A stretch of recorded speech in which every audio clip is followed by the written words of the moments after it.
दुर्गापुर केसर किसकी प्रजाति है? हाँ, आंसर आपने बताया तरबूज। तरबूज की किसकी प्रजाति है? तरबूज की प्रजाति। आप मुझे बताओ कि जो तरबूज है वो किस फसल का उदाहरण है? जायद की फसल का। जायद की फसल का उदाहरण है तरबूज। अभी पिछले दिनों ऐसे चल रहा था कि निम्न में से कौन सी फसल अम्लीय मिट्टी में उगाई जा सकती है? आंसर में दे रखा है तरबूज। तरबूज अम्लीय मिट्टी में उगाया जा सकता है। आप बताओ कि मिट्टी को कब अम्लीय कहा जाएगा? मिट्टी को कब अम्लीय कहा जाएगा? फसल उगाने के लिए मिट्टी का पीएच मान कितना होना चाहिए? 6 से 7 पीएच होना चाहिए। Production of hydrogen. फसल उगाने के लिए मिट्टी का पीएच मान कितना होना चाहिए? 6 से 7। और 6 से अगर कम हो गया है तो मिट्टी को अम्लीय समझा जाएगा ना। और अम्लीय मिट्टी में इस तरबूज को उगाया जा सकता है। 4 ऑप्शन में से छांटना था।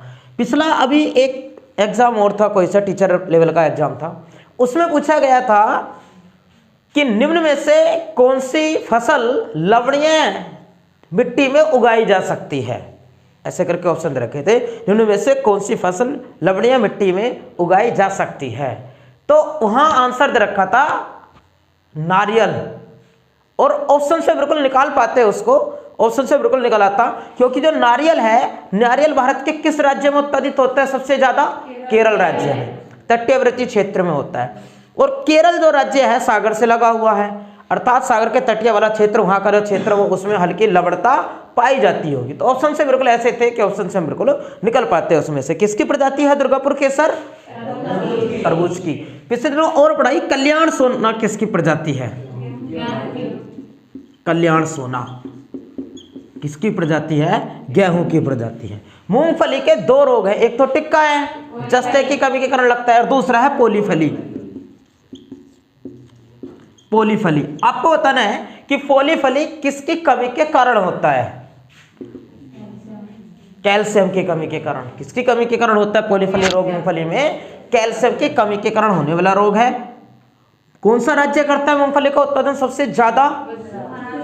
महाराष्ट्र या गुजरात? गुजरात सबसे ज्यादा मूंगफली का उत्पादन करने वाला राज्य है गुजरात। पिछला जो लेखपाल वाला पेपर हुआ था उसमें पूछा गया था कि एक धान में चावल का जो है टोटल, वो धान चावल एक साथ मिक्स है, तो उसमें भूसी का प्रतिशत कितना होता है? 30%। कितना होता है ऐसे करके पूछा गया था, कितना परसेंट लगाओगे? उसका जो सही आंसर करके भेजा था 35%। कितना होता है? 35%। एक सवाल और मूंगफली वाला पूछता है कि भारत में जो खाद्य तेल है ज्यादातर मूंगफली से प्राप्त किया जाता है। भारत में तो टोटल जो खाद्य तेल यूज किया जाता है उसका कितना प्रतिशत हिस्सा मूंगफली से प्राप्त होता है? उसका आंसर आता है 50%। भारत में जो टोटल खाद्य तेल उपयोग में लाया जाता है उसका कितना प्रतिशत हिस्सा मूंगफली से प्राप्त किया जाता है? तो आंसर 50%। बताओ जरा, जो वनस्पतिक तेल है, वनस्पतिक तेल बनाने की प्रक्रिया क्या कहलाती है? हाइड्रोजनीकरण। वनस्पतिक तेल की बात कर रहे हैं, उनको बनाने की, वनस्पतिक घी बनाने की क्रिया क्या कहलाती है?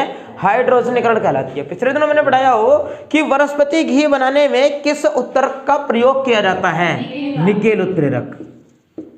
निकेल उत्प्रेरक का प्रयोग किया जाता है। निकेल उत्प्रेरक का प्रयोग होता है। और किस गैस का प्रयोग करते हैं?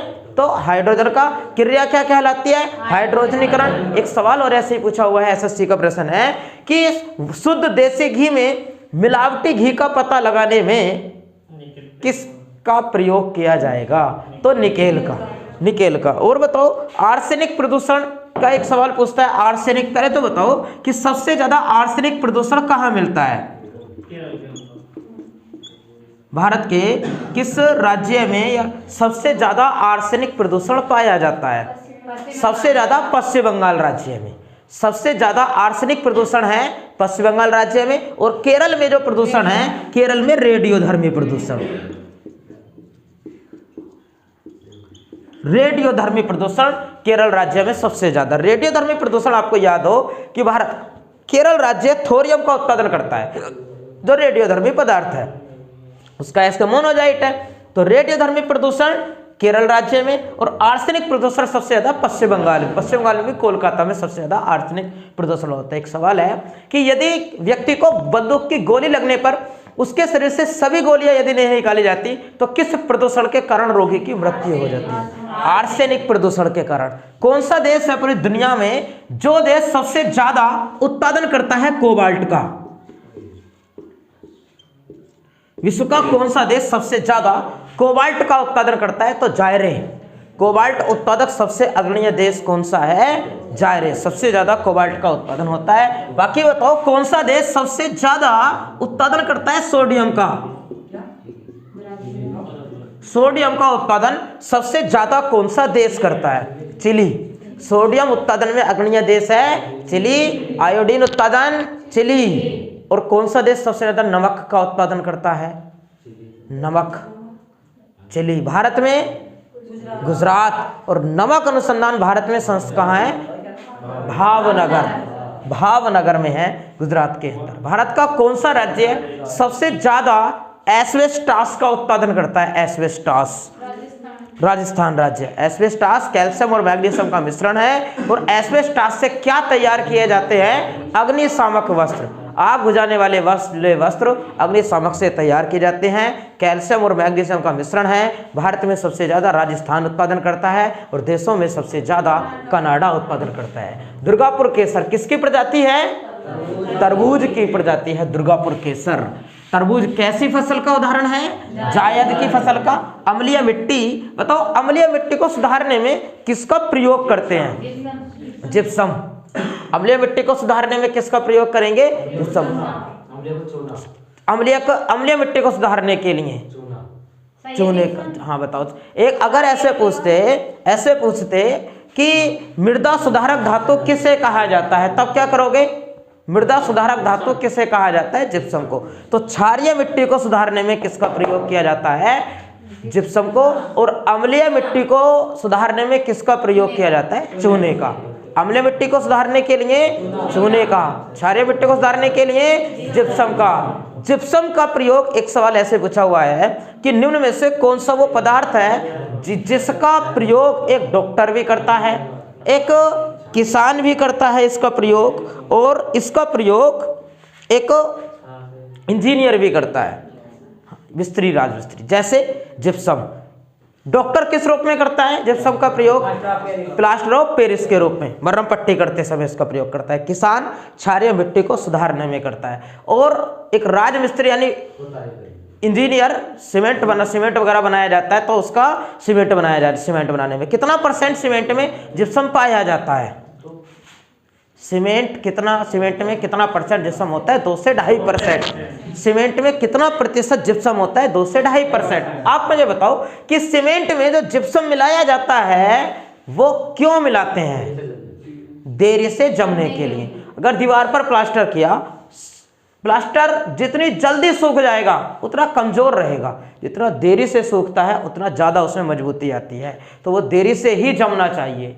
देरी से जमने के लिए उसमें क्या मिलाया जाता है? जिप्सम। कितना % मिलाते हैं? 2 से 2.5। कितना होना चाहिए मिट्टी का pH मान फसल उगाने के लिए? 6 से 7। भारत में कुल खाद्यान्न में मूंगफली के तेल से कितने % प्राप्ति होती है? 50%। वनस्पति घी बनाने में उत्प्रेरक निकेल। सबसे ज्यादा आर्सेनिक प्रदूषण पश्चिम बंगाल या कोलकाता। रेडियोधर्मी प्रदूषण सबसे ज्यादा केरल। कोबाल्ट उत्पादक अग्रणी जायरे। कल्याण सोना प्रजाति किसकी है? गेहूं की प्रजाति है। पॉलीफली रोग किस में लगता है? मूंगफली में। किसकी कमी के कारण? कैल्शियम की कमी के कारण। हाँ, धान में भूसी का भाग कितना % होता है? तो 35%। एक नृत्य है घोड़ी नृत्य, घोड़ी नाच। हरियाणा घोड़ी नाच। हरियाणा वाला पेपर आप देख करके आए हो तब आपने पढ़ा होगा इसको कि घोड़ी नृत्य किस राज्य में प्रसिद्ध है? तो आंसर क्या है? हाँ, हरियाणा में। हरियाणा में घोड़ी नृत्य प्रसिद्ध है। और भी बताया मैंने आपको। पाई डंडा किस राज्य से संबंधित नृत्य है? उत्तर प्रदेश या गुजरात? अब बताओ आप। पाईडंडा गुजरात, कालबेलिया राजस्थान, कालबेलिया राजस्थान। गणगौर नृत्य बहुत पूछा जा रहा था पिछले दिनों। गणगौर नृत्य किस राज्य से संबंधित है? राजस्थान राज्य से। कालबेलिया को तो मान्यता मिली थी, यूनेस्को ने दी थी, तो उसमें वो सवाल बना था। ठीक, आगे बताओ। एक नृत्य छोड़ो, आपने बताओ एक पर्वत है मैकाल पर्वत, ये किस राज्य में है? मैकाल की पहाड़ी भारत के किस राज्य में है? छत्तीसगढ़ में। मैकाल की पहाड़ी भारत के किस राज्य में है? छत्तीसगढ़ में। और भी मैंने आपको कुछ पहाड़ियां बताई हो। विंध्याचल, ये कहाँ है विंध्याचल? मध्य प्रदेश। सतपुड़ा, सतपुड़ा की पहाड़ी मध्य प्रदेश। गारो, खासी और जयंतिया, ये तीनों पहाड़ियां कहाँ हैं? मेघालय में। मेघालय में सबसे ज्यादा वर्षा होती है, वो इन्हीं पहाड़ियों से मानसून के टकराने के कारण सबसे ज्यादा वर्षा होती है। ये है, बताओ आगे। सोमेश्वर की पहाड़ियां चंपारण बिहार। सोमेश्वर की पहाड़ियां बिहार के अंदर। और पूछता है मांडव की पहाड़ियां कहाँ हैं? मांडव की पहाड़ियां है गुजरात में। एक पूछता है सेवराय की पहाड़ियां। सेवराय की पहाड़ियां यह है तमिलनाडु के अंदर, सेवराय की पहाड़ियां। बादाम की पहाड़ी, बादाम की पहाड़ी यह उड़ीसा राज्य है। मैं बताइए एक बार जरा। मैकाल की पहाड़ी छत्तीसगढ़, विंध्याचल पर्वत मध्य प्रदेश, सतपुड़ा मध्य प्रदेश, गारो खासी और जयंतिया मेघालय, सोमेश्वर बिहार, मांडव की पहाड़ियाँ गुजरात में है, सेवराय की पहाड़ियाँ तमिलनाडु के अंदर है, और बादाम की पहाड़ी कहाँ है? उड़ीसा। ऐसे पूछता है कि उड़ीसा की बादाम की पहाड़ी किसके लिए प्रसिद्ध है? तो लौह अयस्क के लिए। और लौह अयस्क के लिए एक और प्रसिद्ध है धारवाड़ का पठार, कर्नाटक राज्य में। धारवाड़ का पठार कर्नाटक राज्य में है, और यहाँ से क्या निकाला जाता है? लोहे का अयस्क निकाला जाता है। एक झील है विवादित झील, उसके बारे में चर्चा करेंगे, पुलिकट झील। उड़ीसा, उड़ीसा बता रहे हो आप? उड़ीसा करो पहले तो विचार जरा। केरल, तमिलनाडु, और करो विचार। पुलिकट झील, इतना सा शब्द लिखा है आसान सा। केरल तो पक्का है, बताओ। मैकाल का पहाड़ी छत्तीसगढ़, विंध्याचल मध्य प्रदेश, सतपुड़ा मध्य प्रदेश, गारो खासी जयंतिया मेघालय, सोमेश्वर चंपारण बिहार, मांडव पहाड़ी गुजरात, सेवराय पहाड़ी तमिलनाडु, बादाम की पहाड़ी उड़ीसा राज्य में। पुलिकट झील आंध्र प्रदेश और तमिलनाडु के बीच विवादों में है। पुलिकट झील आंध्र प्रदेश और तमिलनाडु के मध्य विवादों में है, और पुलिकट झील में अवस्थित है ये भारत का सतीश धवन अंतरिक्ष केंद्र। कहाँ स्थित है? श्रीहरिकोटा आंध्र प्रदेश में। और वो किस झील के मध्य अवस्थित है? पुलिकट झील के अंदर है। बताओ भारत में मिसाइलों के परीक्षण किस झील से किए जाते हैं? भारत में मिसाइल परीक्षण किस झील से होते हैं? चांदीपुर उड़ीसा झील का नाम बताना है ना। कौन से झील कौन सी है? बैकाल झील कहाँ बताओगे आप? उड़ीसा में जो चिल्का झील है, इसी चिल्का झील के अंदर एक द्वीप है APJ अबुल कलाम द्वीप, और हाँ जिसका पहला नाम व्हीलर द्वीप था। इसी द्वीप से भारतीय मिसाइलों का परीक्षण किया जाता है। तो ये द्वीप किस झील के अंदर है? ये चिल्का झील के अंदर है। इसको आपको याद रखना है। बताइएगा कि भारत का क्या पूरी दुनिया का सबसे बड़ा नदी द्वीप कौन सा है? माजुली। सबसे बड़ा नदी द्वीप है माजुली, यह है असम के अंदर, असम। और इसको जिले की दर्जा दीजिए। और किस नदी में अवस्थित है? ब्रह्मपुत्र नदी में। ब्रह्मपुत्र नदी में। बताओ कौन सी नदी को पहले कहा जाता था दमन गंगा? दमन गंगा किसका पहला नाम था? कावेरी बता रहे हो। चलो कावेरी छोड़ो, गोदावरी बता रहे हैं कुछ अभ्यर्थी। दमन गंगा लिख दे पहले तो ताप्ती का। दमन गंगा किसका पहला नाम था? ताप्ती का पहला नाम था। ताप्ती का पहला नाम क्या था? दमन गंगा। ताप्ती को कहते थे दमन गंगा। ताप्ती और जो नर्मदा नदियां हैं ये किधर कहाँ गिरती कहाँ है ये नदियां? अरब सागर में। अरब सागर में गिरती हैं। कौन सी नदी मैंने आपको बताई है जो गिरती है कच्छ की खाड़ी में? लूनी नदी। लूनी नदी कहाँ गिरती है? कच्छ की खाड़ी में गिरती है। कच्छ की खाड़ी में लूनी नदी और नर्मदा और ताप्ती नदियाँ अरब सागर में गिरने वाली नदियाँ हैं। अरब सागर में गिरने वाली 5 नदियाँ हैं, नर्मदा, ताप्ती, लूनी और माही और साबरमती। नर्मदा, माही, लूनी, साबरमती और एक ताप्ती। ये अरब सागर की ओर को बहने वाली नदियां हो गई हैं। नेक्स्ट आगे बताइए, दमनगंगा किसका पहला नाम है? ताप्ती नदी का पहला नाम। माजुली द्वीप असम में है, सबसे बड़ा नदी द्वीप है जो ब्रह्मपुत्र नदी में बना हुआ है। ब्रह्मपुत्र नदी भारत से होकर बहने वाली सबसे बड़ी नदी है, जो कि भारत की सबसे बड़ी नदी गंगा नदी है। पुलिकर झील आंध्र प्रदेश और तमिलनाडु के बीच में है। ताप्ती, नर्मदा, माही, लूनी और साबरमती ये अरब सागर की ओर को बहने वाली नदियां हैं। एक परियोजना है नाथपा झाकड़ी परियोजना। नाथपा झाकड़ी परियोजना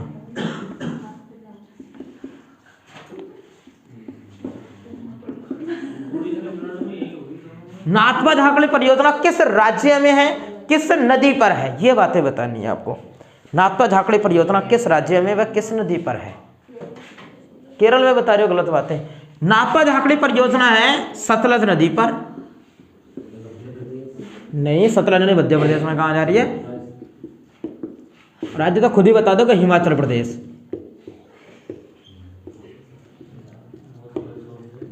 नाथपा झाकड़ी परियोजना किस नदी पर है? सतलज नदी पर। और नाथपा झाकड़ी परियोजना किस राज्य में है? तो हिमाचल प्रदेश में। एक परियोजना और बता दो, तुलबुल परियोजना किस नदी पर अवस्थित है? झेलम नदी पर। तुलबुल परियोजना किस नदी पर अवस्थित है? वो झेलम नदी पर अवस्थित है। रफ करें, नाथपा झाकड़ी परियोजना सतलज नदी हिमाचल प्रदेश के अंदर है। सतलज नदी पर हिमाचल प्रदेश के अंदर है। आगे बताइए, ये बताओ कि किसे कहा जाता है रणनीतिक धातु?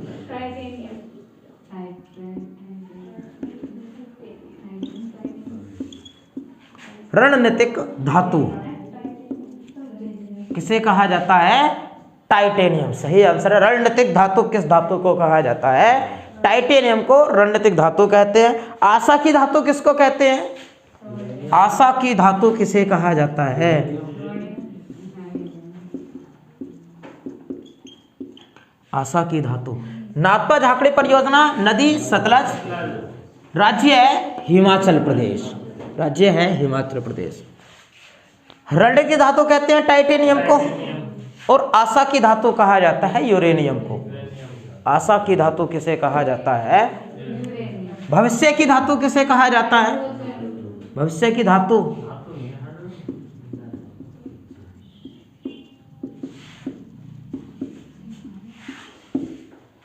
वो धातु थोड़ी ना है हाइड्रोजन।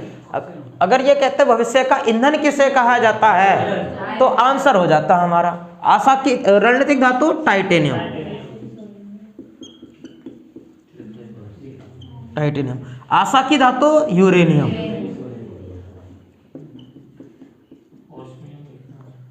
और भविष्य की धातु कहा जाता है प्लूटोनियम को। भविष्य की धातु किसे कहा जाता है? प्लूटोनियम का। अगला सवाल आप मुझे बताओ कि किसे कहा जाता है हरा सोना? हरा सोना, सॉरी हरा सोना, हरा सोना। हाँ बताओ, 3 चीजें ऐसे बता दो जिसको हरा सोना कहा जाता हो। चाय को कहते हैं हरा सोना। चलो और बताओ। अफीम को कहा जाता है हरा सोना। अफीम को। 3 चीजें याद रखनी है। एक तो कहते हैं बांस को, बांस को, चाय को, और बताओ वन को। इन्हें कहा जाता है हरा सोना। जो बजट प्रयोग में शब्द लाया गया था, वनों को और चाय को कहा गया था। उसको वनों को और बांस को। चाय को तो पहले से ही कहते आए हैं। भविष्य की धातु प्लूटोनियम, रणनीतिक धातु टाइटेनियम, और आशा की धातु यूरेनियम को कहा जाता है। बांस, चाय और वन को कहते हैं हरा सोना कहा जाता है, हरा सोना। मुझे पूछना है हरी अग्नि किसे कहते हैं? हाँ सही आंसर है, पन्ना को, है ना। नीलम, माणिक्य, पन्ना ये आभूषण होते हैं, रत्न होते हैं, महंगे आभूषण होते हैं, जैसे हीरा उससे भी ज़्यादा महंगे होते हैं। और उनमें किसे कहा जाता है? हरी अग्नि। हरी अग्नि किसे कहा जाता है? तो पन्ना को हरी अग्नि के नाम से जाना जाता है। हरी अग्नि के नाम से किसे जानते हैं? पन्ना को भी जानते हैं। नेक्स्ट आगे बढ़ते हैं। और भी पूछता है कि नीलम और माणिक्य किसके ऑक्साइड हैं? नीलम और माणिक्य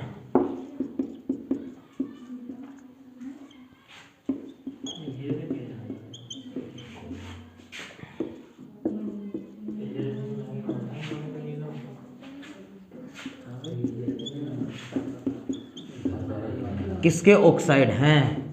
आंसर आपको मिलेगा एल्यूमिनियम के। किसके ऑक्साइड हैं?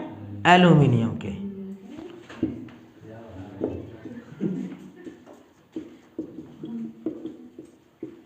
नीलम और माणिक्य किसके ऑक्साइड है? तो आंसर एल्यूमिनियम के ऑक्साइड है, एल्यूमिनियम के। बताओ कौन सी वो धातु है जो धातु अपने ही ऑक्साइड से अपनी सुरक्षा कर लेती है? अपने ही ऑक्साइड से अपनी सुरक्षा करती है? नहीं, आंसर लगाएंगे लोहा। कौन सी धातु अपने ही ऑक्साइड से अपनी सुरक्षा करती है? तो आंसर क्या आएगा? लोहा है वो धातु, लोहा। लोहा अपने ही ऑक्साइड से अपनी सुरक्षा करती है। आप बताइए कि जो लोहा है, लोहे की सबसे बढ़िया वाली जो किस्म है वो कौन सी है? अयस्क, मतलब किस्म मतलब अयस्क, मैग्नेटाइट। अब आपको बताना है कि जो मैग्नेटाइट है, मैग्नेटाइट में कितना प्रतिशत लोहा पाया जाता है? 73%, 73%। लोहे का सबसे अच्छा अयस्क मैग्नेटाइट, लोहे का सबसे अच्छा अयस्क मैग्नेटाइट। और मैग्नेटाइट में कितना प्रतिशत लोहा पाया जाता है? 73% लोहा पाया जाता है। एक सवाल और मैंने आपको बता रखा होगा कि जो द्वीप है, दुनिया का तीसरा सबसे बड़ा द्वीप कौन सा है? सबसे बड़ा ग्रीनलैंड, सबसे बड़ा ग्रीनलैंड। दूसरा सबसे बड़ा द्वीप न्यूगिनी, ऑस्ट्रेलिया के ऊपर न्यूगिनी। तीसरा सबसे बड़ा द्वीप बोर्नियो। और चौथा सबसे बड़ा द्वीप मेडागास्कर, जो हिंद महासागर में। तो मैंने कौन से की बात की थी? तीसरे सबसे बड़े द्वीप की, बोर्नियो की। अब पूछता है कि बोर्नियो द्वीप पर कितने देशों का अधिकार है? तो 3 देशों का, ये पता है आपको, 3 देशों का। और कौन कौन से हैं? इंडोनेशिया, ब्रुनेई और एक मलेशिया या फिलीपींस, मलेशिया। अब बताओ इसमें किस देश का अधिकार सबसे ज्यादा है? कितना परसेंट? लगभग 73, याद रखना है ना। 73% हिस्सा है इंडोनेशिया का इस पर। भारत का कौन सा वो शासक था, प्राचीन शासक, जिस प्राचीन शासक ने इंडोनेशिया पर विजय प्राप्त की थी? हरी अग्नि के नाम से किसे जानते हैं? पन्ना को हरी अग्नि के नाम से। नीलम और माणिक्य किसके ऑक्साइड हैं? एल्यूमिनियम के ऑक्साइड हैं। लोहा की सबसे अच्छा अयस्क मैग्नेटाइट है। कितना परसेंट लोहा होता है इसमें? 73%। मेरा सवाल ये है कि भारत का कौन सा वो शासक था जिस शासक ने इंडोनेशिया पर विजय प्राप्त की थी? एक ही ऐसा वंश था जिस वंश के पास में नौसेना थी, चोल वंश। चोल वंश की प्रमुख विशेषता थी नौसेना। चोल वंश की प्रमुख विशेषता थी नौसेना और स्थानीय स्वशासन। और इस चोल वंश के लोग अपनी इस नौसेना के सहारे इंडोनेशिया पर, श्रीलंका पर और इधर मालदीव तक विजय प्राप्त कर लिए थे। बताओ कौन सा शासक था जो शासक इंडोनेशिया को जीत करके आया था? राजेंद्र चोल। और कौन सा शासक था जिस शासक ने श्रीलंका और इधर मालदीव पर विजय प्राप्त की थी? राजराज चोल। इनमें से कौन सा वो व्यक्ति था जिस व्यक्ति ने गंगईकोंड चोल की उपाधि धारण की थी? राजेंद्र चोल। गंगा को उत्तर से दक्षिण ले जाने वाला शासक राजेंद्र चोल। चोल वंश का संस्थापक विजाल्य। और चोल वंश की राजधानी क्या लगा करती थी? तंजौर या तंजावुर। अच्छा, और भी पूछता है कि संगम काल में, प्राचीन संगम काल में कौन सा वो स्थान था जो स्थान सूती वस्त्र के लिए प्रसिद्ध था, वस्त्रों के लिए जाना जाता था? कौन सा? आंसर आता है उरेयूर। चोल वंश की प्राचीन राजधानी क्या थी? उरेयूर। चोल वंश की प्राचीन राजधानी थी उरेयूर, चोल वंश की प्राचीन राजधानी। नेक्स्ट है, एक पंक्ति लिख रहे हैं उसको बताएंगे। विजयी विश्व तिरंगा प्यारा,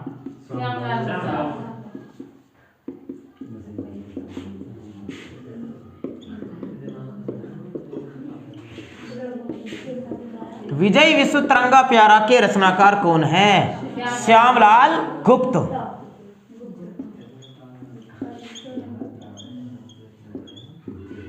श्यामलाल गुप्त ने विजय विश्व तिरंगा प्यारा के रचनाकार कौन है? भारत का राष्ट्रीय झंडा गीत कौन सा है? भारत का राष्ट्रीय झंडा गीत कौन सा है? गलत बातें बताओगे।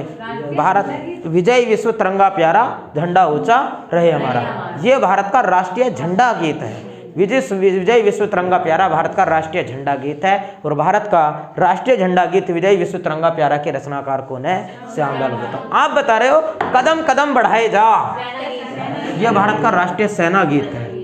कदम कदम बढ़ाए जा,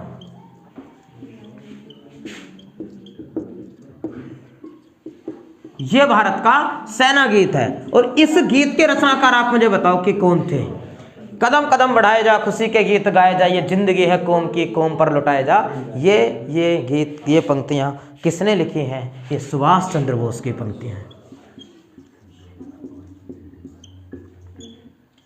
Subhash Chandra Bose. Free Indian legion नामक सेना का गठन किसने किया? सुभाष चंद्र बोस जी ने। एक प्रिय गीत था इकला चलो रे,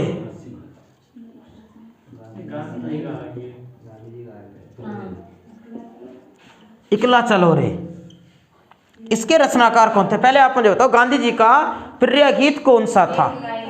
पीर पराई जाने रे, उसकी बात तो नहीं चल रही है। क्या लिखा है? इकला चलो रे। ये जो इकला चलो रे गीत है, इसके रचनाकार कौन थे? रविंद्रनाथ टैगोर। इसके रचनाकार थे रविंद्रनाथ टैगोर।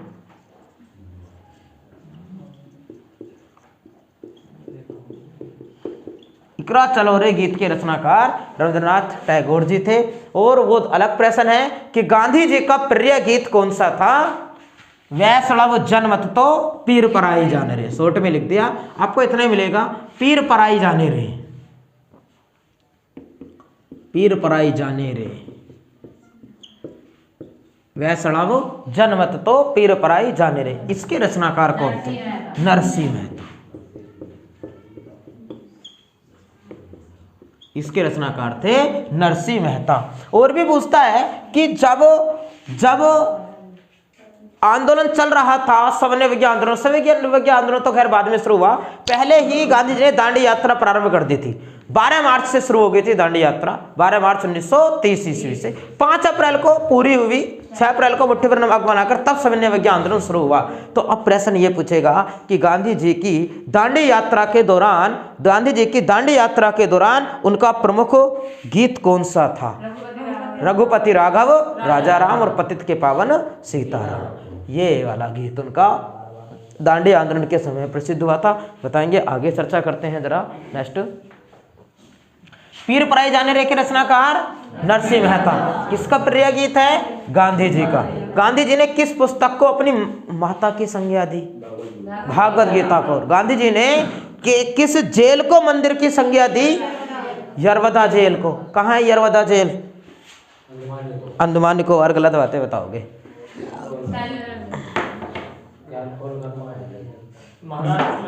महाराष्ट्र में यरवदा जेल। और सही, चलो आगे बताओ, किस उनके मुख से निकलने वाले अंतिम शब्द क्या थे? हे राम। एक जेल और प्रसिद्ध हुई थी, मांडले जेल। मांडले जेल, मांडले जेल कहाँ? मांडले जेल का विचार करो। किसको कैद करके रखा गया था मांडले जेल में? करो विचार। मांडले जेल में किसको कैद करके रखा गया था? बाल गंगाधर तिलक को। याद आ रही है? 6 साल की सजा हुई थी बाल गंगाधर तिलक को। कहाँ कैद करके रखा गया था? मांडले जेल। आपको याद हो कि बाल गंगाधर तिलक ने एक पुस्तक लिखी थी, गीता रहस्य। बाल गंगाधर तिलक ने गीता रहस्य पुस्तक किस जेल में लिखी थी? मांडले में। और मांडले जेल कहाँ थी? ये म्यांमार में थी। कहाँ है मांडले जेल? म्यांमार में है। और आप बता रहे थे अंडमान निकोबार द्वीपों में, अंडमान निकोबार द्वीप में जो जेल है वो सेलुलर जेल है। पहले उस पर अंग्रेजों का अधिकार था, अंग्रेजों का अधिकार, अंग्रेजों ने ही भारतीय कैदियों से मार पीट कर उसको बनवाया था, लेकिन बाद में उस पर जापानियों ने अधिकार कर लिया।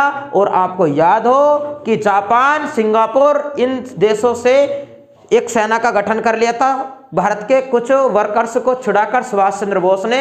और निवेदन करने पर जब जापान के कब्जे में ये जेल पहुंच गई तो सुभाष चंद्र के निवेदन करने पर जापान ने इस जेल को भारतीयों को सौंप दिया था।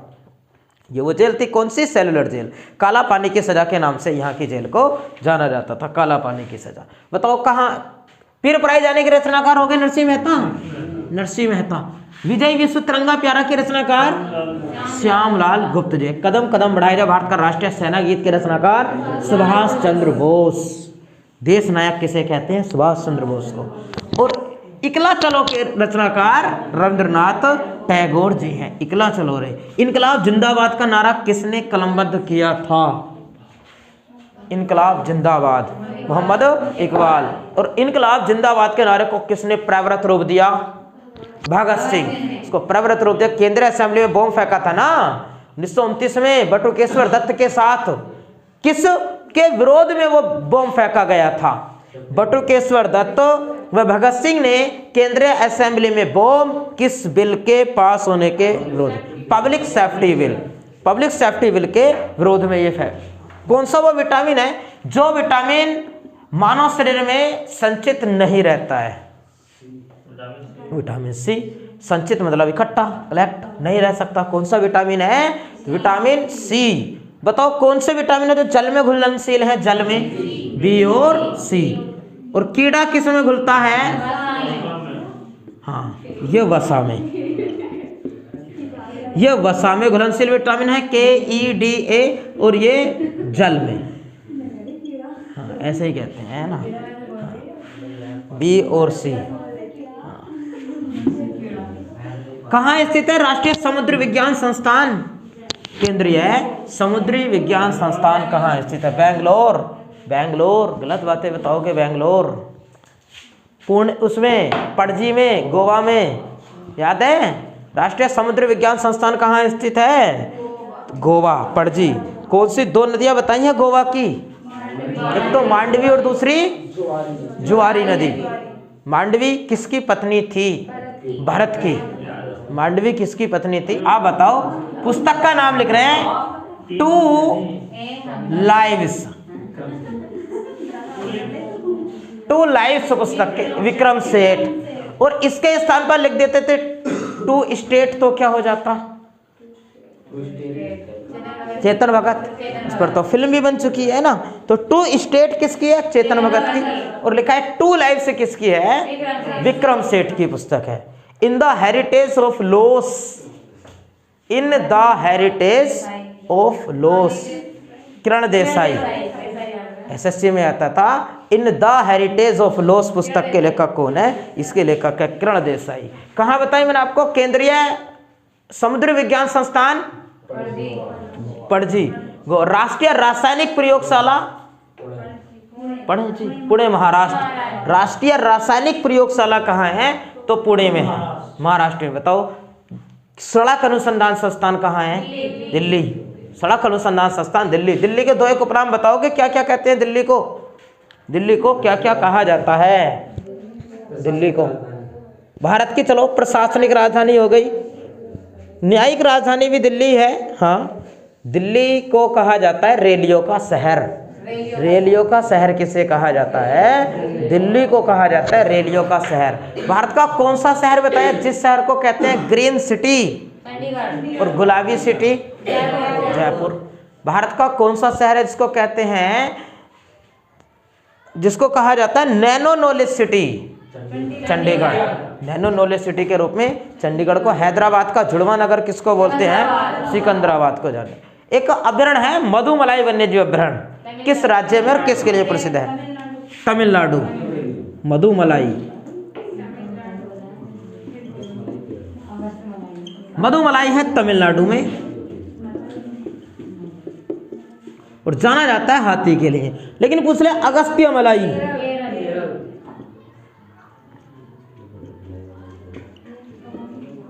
अगस्त्य मलाई किस राज्य में है? केरल राज्य में। शांत घाटी केरल, शांत घाटी केरल। एक व्यक्ति का नाम लिखा जाएगा, उस पर आप विचार करेंगे, बाबा आमटे। बाबा आमटे एक शब्द लिखा गया, इस पर आपको विचार करना है।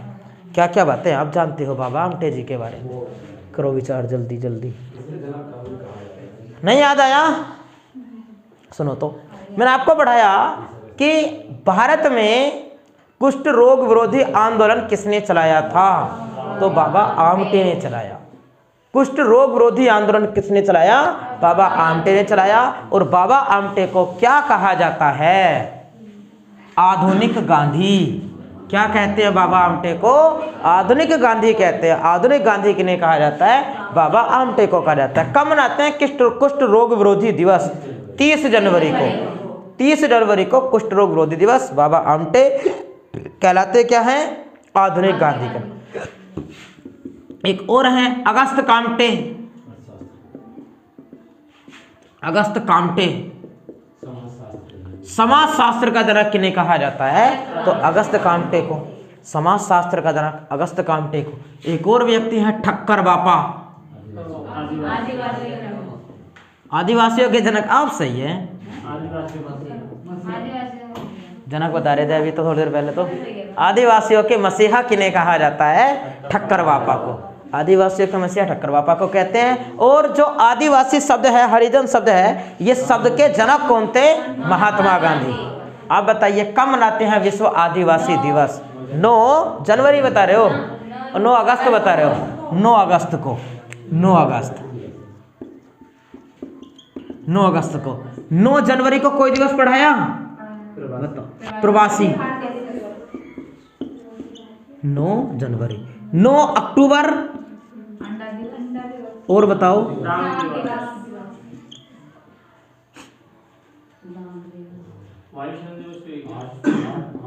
8 अक्टूबर को है। कल एक दिवस मैंने आपको पढ़ाया था, कल कौन सा? 26 नवंबर था। और दिवस कौन सा था? संविधान दिवस के अतिरिक्त और बताया दुग्ध उत्पाद दिवस, राष्ट्रीय दुग्ध दिवस। ठक्कर बापा को दूध, मिल्क पिया ना क्या कभी? ठक्कर बापा को, हाँ बताओ? आदिवासियों का मसीहा कहा जाता है इनको। अगस्त कामटे को समाज शास्त्र का जनक कहा जाता है। समाज शास्त्र का जनक इनको कहते हैं। और बाबा आमटे कुष्ठ रोग विरोधी आंदोलन के जनक। 30 जनवरी आधुनिक गांधी कहलाते हैं। 2 लाइव्स पुस्तक के लेखक विक्रम सेठ। मधुमलाई अभयारण्य तमिलनाडु किसके लिए प्रसिद्ध है? हाथियों के लिए प्रसिद्ध है। और अगस्त्य मलाई केरल में है ये। 9 अक्टूबर को अंडा दिवस और डाक दिवस। 9 जनवरी को प्रवासी भारतीय दिवस 2014 से मनाते हैं। और 9 अगस्त को बताओ, 9 अगस्त प्रवासी भारतीय दिवस। 9 अगस्त आदिवासी, विश्व आदिवासी। कौन से महाद्वीप में सबसे ज्यादा आदिवासी पाए जाते हैं? अफ्रीका महाद्वीप में। सबसे ज्यादा आदिवासी किस महाद्वीप में पाए जाते हैं? अफ्रीका महाद्वीप में। बताओ 2 चार आदिवासियों के नाम कौन कौन से? बुशमैन,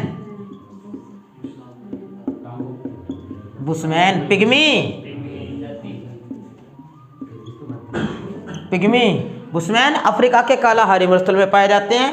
और पिग्मी जनजाति अफ्रीका के कांगो बेसिन में पाए जाते हैं ना। तो ये जनजातियां पाई जाती हैं। और भी होंगी, फिलहाल इस टाइम याद नहीं आएंगी। और बहुत सारी जनजातियां हमने पढ़ाई हैं जो अफ्रीका में। प्रश्न पिछले दिनों से बढ़ाते आए हैं कि जो महाद्वीप है, महाद्वीपों के ज्यादातर किस दिशा में मरुस्थलों का विस्तार पाया जाता है? पश्चिम में।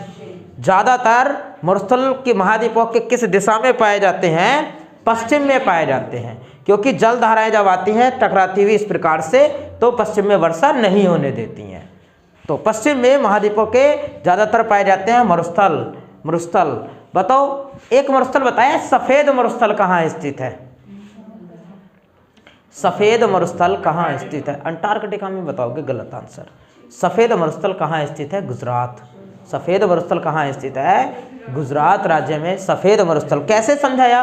मैंने आपको बताया सफ़ेद मरुस्थल ऐसे कि जो कच्छ की खाड़ी वाला क्षेत्र है, जो कच्छ की खाड़ी वाला क्षेत्र है वहाँ सरक्रीक भी है, सरक्रीक विवाद, नमका क्षेत्र वहाँ का दलदला वाला क्षेत्र है, और जब कभी कभी सागर की लहरें आती हैं तो बहुत दूर तक उसका खारा पानी चला जाता है, लेकिन जब सुबह धूप पड़ती है तो जल सूख जाता है और पपड़ी के रूप में जो नमक है वो दिखाई पड़ती है। कभी कभी ऐसा होता है कि वहाँ वर्षा होती है, सूखा ही पड़ता है ज़्यादा समय, तो वो सफ़ेद सफ़ेद दिखाई देता है, इसलिए उसको क्या कहा जाता है? सफ़ेद मरुस्थल कहा जाता है, सफ़ेद मरुस्थल कहा जाता है। वैसे बताओ किस महाद्वीप का सबसे ज़्यादातर भाग मरुस्थलीय है? किस महाद्वीप का ज़्यादातर भाग मरुस्थलीय है? तो क्या लगाओगे? यूरोप महाद्वीप लगाओगे। मैंने आपको पढ़ाया यूरोप महाद्वीप में तो मरुस्थल पाए नहीं जाते हैं। ऑस्ट्रेलिया में great Sandy, great Victoria, Gibson ये है मरुस्थल, लेकिन सबसे ज़्यादा नहीं है। अफ्रीका होगा और अंटार्कटिका होगा, इन दोनों में से विचार करिएगा तो अंटार्कटिका सब। भाई मरुस्थल है क्या? जहाँ वर्षा का औसत अंक 25 सेंटीमीटर से कम हो, वहाँ वर्षा तो होती नहीं है ना।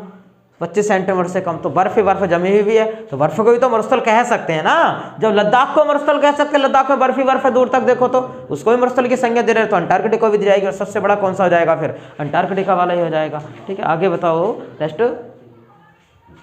भारत में दूसरे नंबर पर बोली जाने वाली सबसे बड़ी लैंग्वेज कौन सी है? अंग्रेजी, बांग्ला। दूसरे नंबर पर बोली जाने वाली सबसे बड़ी भाषा कौन सी है? बांग्ला। श्रीलंका में कौन सी भाषा बोली जाती है? सिंगली बोली जाती है। सिंगली तो जनजाति है श्रीलंका में पाई जाने वाली। एनटीवी से मुझसे पूछा गया था कि दक्षिण भारत की सबसे समृद्ध भाषा कौन सी है? तो तमिल। दक्षिण भारत की सबसे समृद्ध भाषा कौन सी है? तमिल भाषा दक्षिण के सबसे समृद्ध है। और श्रीलंका में भी कौन सी बोली जाती है? श्रीलंका में। भारत के अतिरिक्त किस देश में तमिल बोली जाती है? तो आंसर लगाइए श्रीलंका। श्रीलंका कुछ इंडोनेशिया में भी तमिल बोली जाती है ना। एक प्रश्न हो रहा है उसी प्रकार का कि किस भाषा को इटालियन ऑफ द ईस्ट कहा जाता है? किस भाषा को इटालियन ऑफ द ईस्ट कहा जाता है? तो तेलुगु भाषा को इटालियन ऑफ द ईस्ट कहा जाता है। और पूछता है कि तेलुगु भाषा का क्लासिक युग किसके काल को कहा गया था? कृष्णदेवराय के शासनकाल को तेलुगु भाषा का क्लासिक युग कहा गया। आज की क्लास यहीं ऑफ करते हैं, बाकी कराएंगे आपको नेक्स्ट क्लास।